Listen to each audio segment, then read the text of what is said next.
মিশরীয়দের কাছে বসন্ত মানেই হেরিং মাছ। হেরিং শুধু একটি ঐতিহ্যবাহী খাবার নয়, বরং এটি মিশে আছে মিশরীয় সংস্কৃতিতেও। তাই শাম এল নসিম উৎসবকে কেন্দ্র করে তোড়জোড় শুরু হয়েছে মিশরের দোকানগুলোতে।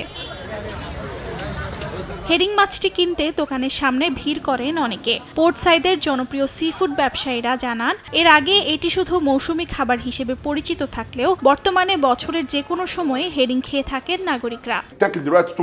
ফেসিকার হেরিং এর স্বাদ একেবারে ব্যতিক্রমী। পরিবারে সবাই মিলে খাওয়াই খাবারই উৎসবের সবচেয়ে বড় আনন্দ।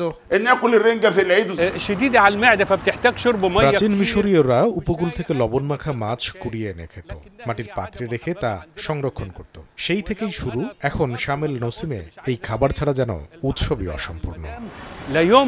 শাম এল নসিম একটি প্রাচীন মিশরীয় উৎসব যা মিশরের সংস্কৃতি ও ঐতিহ্যের সঙ্গে গভীরভাবে জড়িত। এই উৎসবটি সাধারণত প্রতি বছর ইস্টার সানডের পরদিন অর্থাৎ সোমবার উদযাপন করা হয়। এটি ধর্মীয় নয়, বরং ঋতুভিত্তিক একটি জাতীয় উৎসব যার মূল উদ্দেশ্য হল বসন্তের আগমন উদযাপন করা। অর্চিতা শহীন, সময় সংবাদ।